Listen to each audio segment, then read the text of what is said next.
Willie D Live. These three white guys are standing at one of those tall tables, and you know how the bars be, and they have the high, they call them a high table. Right. And I see them over there. They're in the VIP, and they're looking over in my direction. They keep looking and looking, but they're not saying anything. They're just looking. So I finally just walked over there. I said, "What's up, man?" And they're like, "Oh man, hey man, great show, like that." And I would say, "Yeah, man, thank you." And he was like, "Yeah, man.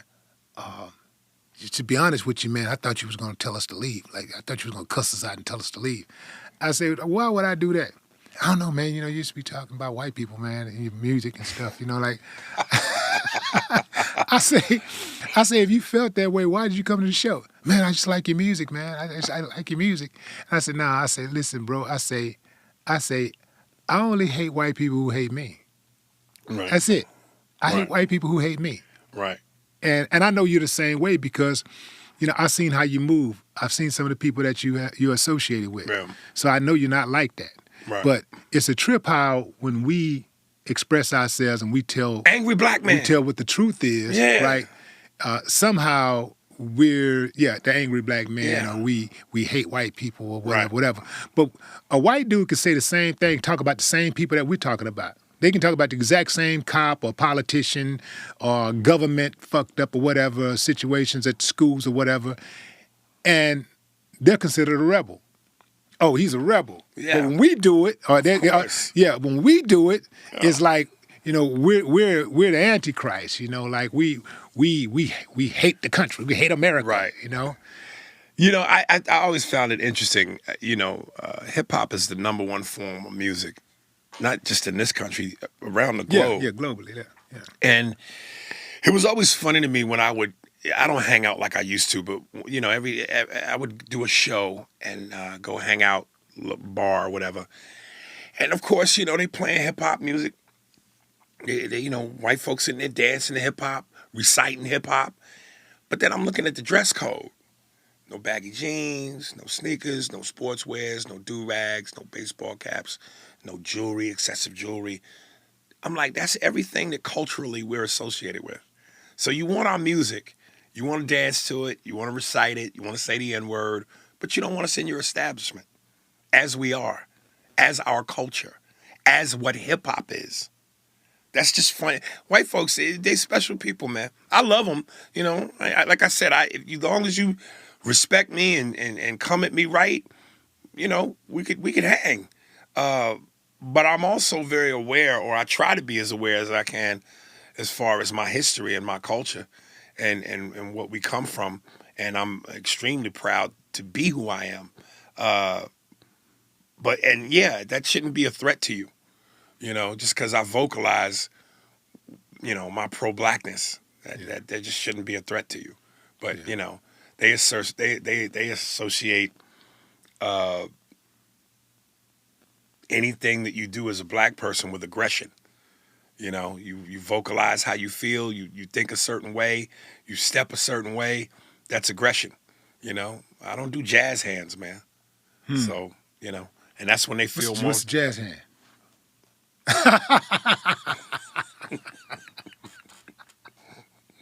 For those of you, fam, that are just listening, Aries put his hands in the air and like twiddled his finger. Yeah, that's back in those black and white days and with blackface. Yeah, mammy. Yeah, yeah. That's crazy, man. Man, you are, as you mentioned, you use a lot of sports analogies. Have you ever really seriously looked into getting into some type of sport and owning something in the sports space? I would love to. I would love to try. Because you would be a hell of an ambassador for any sporting goods, product, service, or something. Right. Because you are a serious advocate for aficionado, for sports and also rap, hip hop, Yeah. anything hip hop and sports. Yeah. Like you could be an easy ambassador. Yeah, I would love to. I don't know how I would go about accomplishing that. Maybe that's where, obviously, I could use some tutelage or some education as far as what that would require to go through that. But yeah, I agree with you. Yeah. What's it like growing? I mean, did you have any siblings? Yes, I do. Yeah. How many? 2 brothers, 2 sisters. And what was that like growing up in Chicago? Well, different mother, same dad, different mothers. So I got like 2 half brothers and a half sister. But the sister that I had growing up lives in Chicago. Mm-hmm. The other ones I didn't really see much unless, we vacationed from Jersey and New York to go visit them in Chicago. What do you think about your comedy? They love it, man. When you famous and successful, by association, they want everybody to know y'all, we kinfolk. Yeah. Yeah. Do you have any relatives that be just trying to latch on, like, yo, man, we cousins, man, AB, man, Nah, not really, because as much as I love my family, I try to, I don't want to play that game, you know what I mean? Because once it starts, it don't stop. So, yeah, I don't really engage too much in that. But you like that overall, man. It's like you really like, you remind me a lot of myself in the sense that you're a loner. Yeah, I don't need to have 1,000 friends. Yeah. I need 2 motherfuckers I can go to war with. You know what I mean? And I got that already. So my boy Ivan from Jersey, my brother Ish. They're my 2 best friends, man. And there it is. A lot of people means a lot of noise. It means liabilities also. That too, but I don't like a lot of noise, man. And new friends mean new shit. The guys I grew up with, we know each other. We know each other's, habits and personalities and, what bothers us, how we tick. So, once you create that kind of relationship, it's like, I don't need no more teammates. I got my teammates. I know who I'm messing with. Yeah. I heard you talking about them trans in your show, man. You ain't not afraid that they're going to come get you. They're going to come holler at you. Listen, man. Aries, let me holler at you for a minute. Yeah, let me holler at you. It's Tina. What's your take? Jess Hilarious, you know who that is? Yeah. So Jess Hilarious recently went viral over a statement that she made about trans men trying to claim womanhood, and she's like, "Now we own periods. We own that." Well, I say that in my stand-up. Yeah, I know. That's why I asked you about it. Like, listen, man. When they come for, when they come for you, they ain't came for you yet, but they coming for you at some point. Have you? I'm gonna look at that as a badge of honor. Do you worry that, like, once you do the big movie or something like that, and once they find out, they're gonna try to come drag your old material? This is what I think is so brilliant, and why we should all be thankful to a degree for Dave Chappelle. Because when he did that Netflix special called The Closer, he set the standard. Yeah, and the fact that he wasn't going to allow them to bully him off his block was huge, especially in this time of political correctness and wokeness. And one thing he said that was so like a fucking yes moment is when he was performing somewhere else, and the trans community said they would like to speak with him, and he said, "I will speak with you, but you will not summon me. So we can speak, but it'll be on my terms. This ain't gonna be a come battle moment."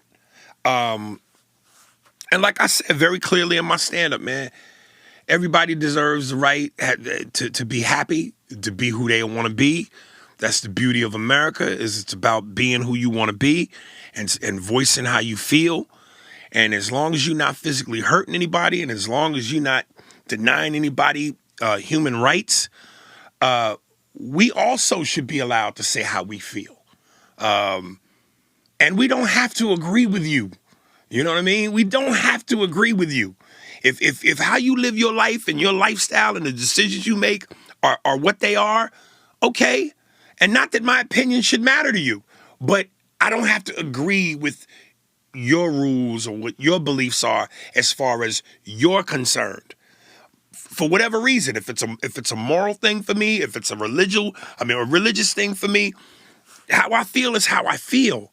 And I don't agree with it. I don't agree with those beliefs. Yeah, like I said, man, women have, I think they call them cis women instead of they versus real women. The technical term is cis. Real That's women, their term. That's yeah, their term. okay. For women. See, the fact that I'm even going, Yeah. like that I have to navigate around this landmine is what people are fed up about. Right. We have to play this game of don't step over here, boom. Be careful if you step there, boom. This is a landmine, a field of landmines, and it's like, look, man, I came from a woman, raised from a woman, got a name from my woman, Tupac. Yeah. Women have periods. Women have, menopause, hot flashes. Women breastfeed. There are certain, it's like, I love women and I respect women. And I think part of the beauty of a woman is all that comes with her. It's like if I go and buy a Ferrari, okay, in order for it to be a Ferrari, I don't just need the body, the outside. You got to give me the engine. You got to give me what makes it go from 0 to 60. You got to give me what makes it cut them sharp turns. You got to give me the guts, the insides. Just the body doesn't make it a Ferrari. It's all that comes with it. So when you look at a woman, yeah, you can look at her in a physical form and go ass and titties and hips and curves, but the guts, breastfeeding, menstruation, menopause, hot flashes, those are the guts. You know what I mean? So come on, man. What are we playing here? What game are we playing here? Yeah, and the nurturing and the nurturing and the shit that tenderness that women biologically do. We women. Let me stop for a minute. Give y'all little props and stuff. Bam! I gave it to y'all, man. This would have been a great time to have James Brown. This is the man's world, but it wouldn't be nothing without a woman or a girl. And speaking of women and girls, I heard, is part of an organization that helps abuse women. Can you speak to that? Yeah, my father was a good dude, but he certainly made some mistakes, one of which, growing up, he used to physically, check my mother. And it's hard and traumatic for any child to see their mother be physically abused. But for a little boy, your instinct is to want to protect your mother, is to ball your fist up.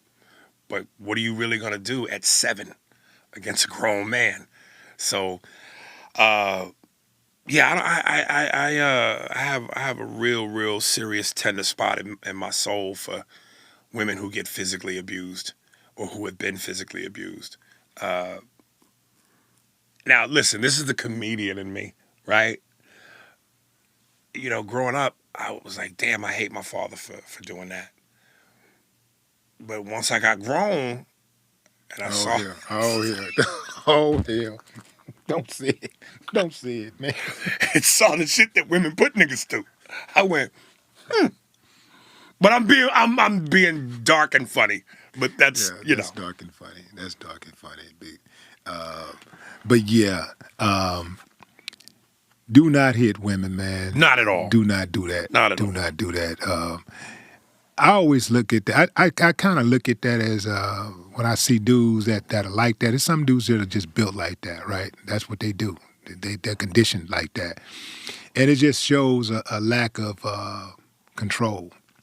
I don't like being out of control. A lack of control and a lack of, I would say, the proper male influence. Yeah. Because if you have a father that you're growing up with that's teaching you how wrong that is and telling you how wrong that is, that can be nipped in the bud from the beginning. Well, man, yeah. Well, a man has to know how to learn. A man has to learn to control two things in order to have a shot at performing at his optimum, and that is he has to be able to control his emotions and his penis. You got to be able to control those two things, and if you can do that, oh man, you can reach some heights that you never thought you could. Many men can do one or the other. Listen, Warren Buffett had a great quote. If you can't control your emotions, you can't control your money. You pretty much can't control anything. Right.